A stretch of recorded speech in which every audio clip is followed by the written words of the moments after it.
a gente vai definir os cortes? Pode ser que o cara lá da concessionária, você faça alguns cortes e ele entenda que está insuficiente. Meu pensamento, eu tenho que pensar o seguinte, o cara vai construir isso daqui, gente, ó.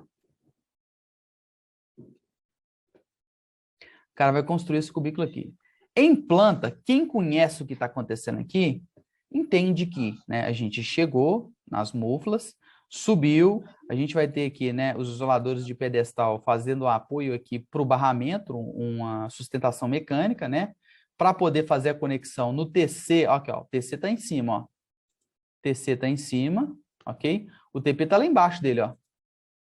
Esses dois terminais, tá lá embaixo, é o TP. Agora, eu que conheço, eu sei que isso daqui está em 2 níveis, porque eu conheço um cavalete. Como que eu vou saber dimensionalmente alturas, que é muito importante em subestação? O corte lateral, né? Então, quando a gente desenha a subestação, a gente parte do corte em planta, ok? Depois a gente vai para o corte lateral. Perfeito? O corte lateral ele já vai dar uma noção muito importante da subestação, que é pé direito, que é algo muito importante, que, inclusive, o que determina muito o pé direito é a parte da norma do Corpo de Bombeiros, né, com relação à saída de emergência e etc., né? A gente vai entender largura de cubículo, já te implanta, mas a gente vai entender melhor, né, alguns pontos que talvez a gente não tenha visto em planta. Isso traz para a pessoa que vai construir isso daqui uma precisão maior na construção, ok?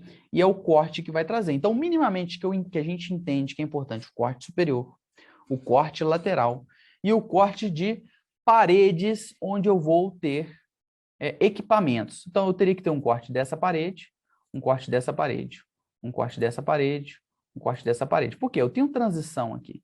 Ah, essa parede eu precisaria ter um corte, Hilton?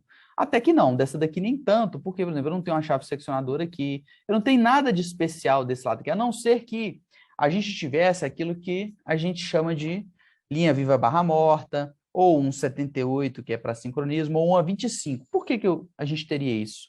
Porque aqui do outro lado, aqui, ó, a gente teria um outro TP. Por quê? Para fazer essas funções que eu falei para vocês, eu preciso de referência de um lado da chave e do outro lado da chave, que no caso a chave é o disjuntor. De forma que, quando ela estiver aberta, o sincronismo vai monitorar a tensão dos dois lados, vai chegar a máquina na condição de sincronismo até que o disjuntor fecha essas duas. Então, precisa de referência de tensão dos dois lados. Então, aí sim eu precisaria de uma informação do lado de cá. Aqui não, isso aqui é um isolador de pedestal, uma coisa simples, né? Então, esse corte aqui eu não precisaria. Agora, esse corte aqui eu já preciso dessa parede. Dessa parede eu já não preciso, é simplesmente uma transição, tá? Agora, dessa parede aqui eu já preciso.